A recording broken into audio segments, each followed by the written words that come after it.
More than 100 people have been killed in blasts at a ceremony for slain General Qasem Soleimani. Fears of escalation in the Middle East mount following the death of a senior Hamas figure in a blast in Beirut. Israel has not claimed responsibility.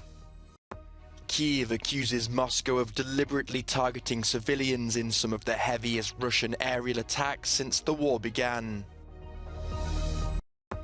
The European Parliament will add more votes to its schedule in the next few months as it attempts to push through legislation before elections.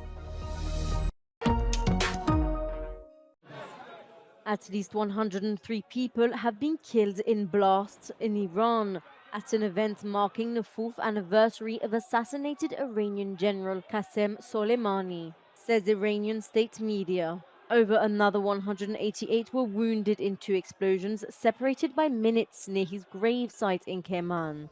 A senior official called the blasts a terrorist attack without elaborating on who could be behind. No one has yet claimed responsibility for the attacks. In Baghdad on Tuesday, a similar ceremony was held for Abu Mahdi al-Muhandi, killed alongside Soleimani in a US drone strike in 2020. The attack damaged relations with the Iraqi government and triggered demands for the withdrawal of US forces. An apparent Israeli strike in the Lebanese capital, which killed a senior Hamas figure, has raised fears the conflict could expand. The militant group has confirmed its deputy head, Salah al-Awri, and 2 commanders from its armed wing were killed in a blast in Beirut. Israel has not claimed responsibility. Al-Awri was a political leader of Hamas and also the founder of the group's military wing. The strike hit an apartment in a Hezbollah stronghold of Beirut. Its leader has vowed to strike back at any Israeli targeting of Palestinian officials in Lebanon. Protesters soon took to the streets of the West Bank city of Ramallah after al-Awri's death was announced. Much of the crowd chanted demands for revenge for the killing. Israel is reportedly pulling back some of its troops from Gaza, redeploying them on its border with Lebanon. The UN has called for restraint. Because of the escalating tensions and the fragility of the situation in the region, we are calling for maximum restraint from all parties. Meanwhile, fierce fighting continues in Gaza. An Israeli strike near the Nusayrat refugee camp leveled a building on Tuesday, killing at least 8 people. Several children were pulled from the rubble.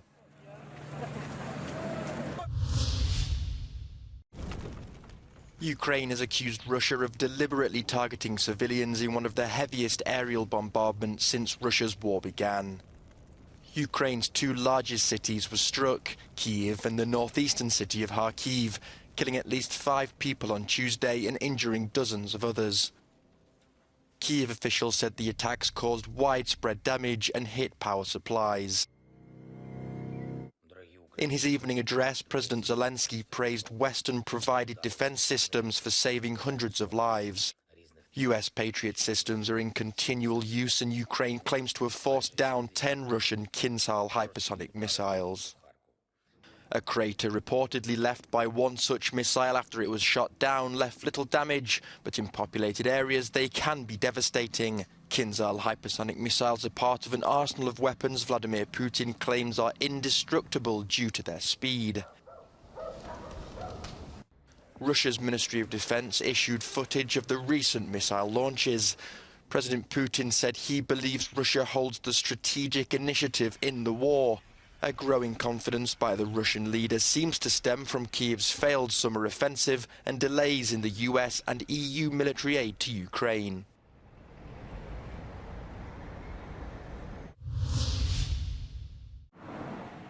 Central Japan has been hit by new aftershocks as rescuers continue to search for survivors following Monday's earthquake. In Ishikawa Prefecture, emergency teams' painstaking work was dramatically interrupted when the area was struck by a fresh tremor.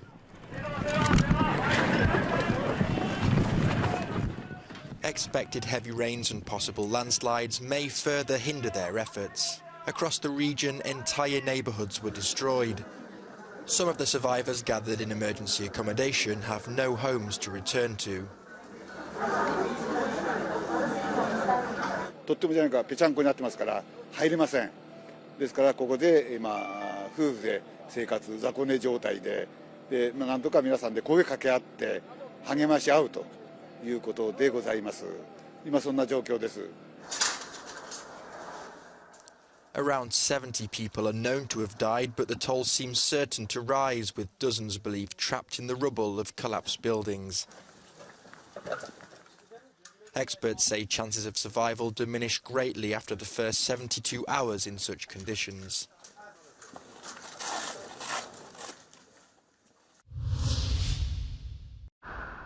It's been described as a miracle.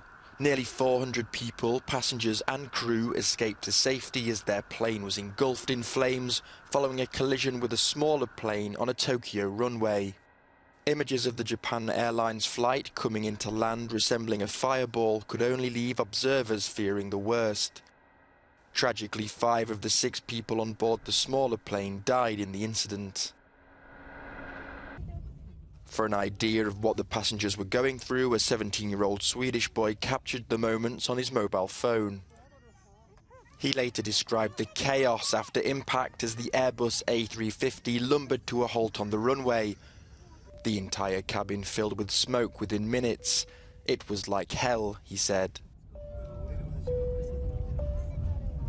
Investigators are piecing together what happened at 17:47 local time at Tokyo's Haneda Airport and why 2 planes could have been on the runway at the same time. As an accident investigator, my focus is on what happened much longer ago, on how the 2 aircraft came to collide and the moments up until all those who could be saved were saved.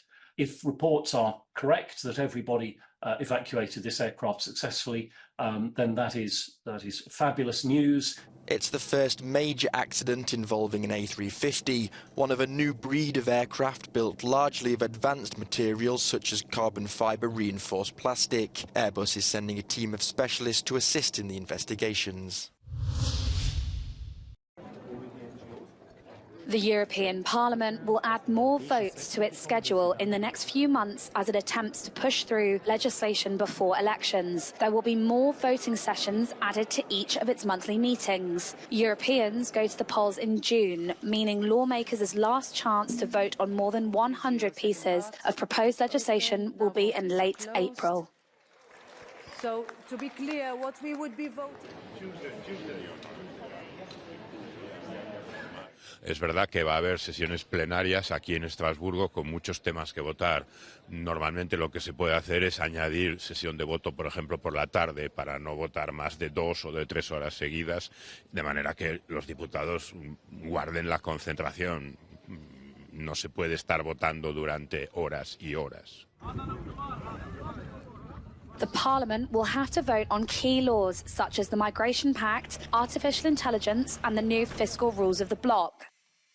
In Brussels, many think the accelerated process is down to a predicted surge of right-wing MEPs in the next elections. Those MEPs could block many of the proposed laws, meaning current lawmakers want to get them through now. But many see the latest EU proposals on migration and the Green Deal as dangerous attempts to please the far right. There's still many other files on the Green Deal side. There's this infamous Asylum and Migration Pact too, on which there's an agreement that won't solve anything, and that basically follows the footsteps of the radical right, which I think is also a big mistake. I would say, if I look at what my group is going to do between now and the end of the term, will be to play defense. Because, well, what I believe is that the vast majority is sleepwalking the European Union into disaster, and we must prevent that. According to the latest opinion polls, far-right and radical forces in the European Parliament could make gains in the June elections, with the mainstream parties and Greens losing their seats. Gracias. Doctors in England are due to walk out for 6 days starting on Wednesday morning.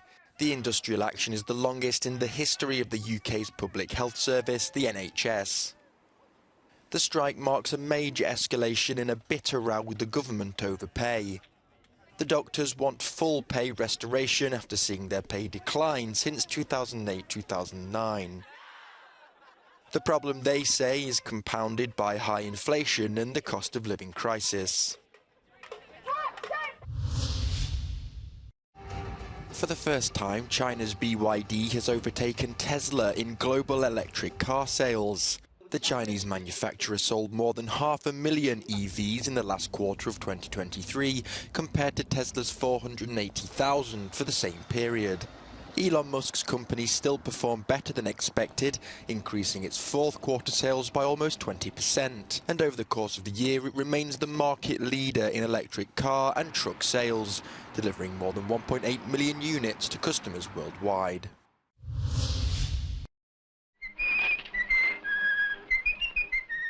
Newly freed from Disney copyright, Mickey Mouse, or at least the earliest version of him, has a starring role in an unlikely genre, a horror film.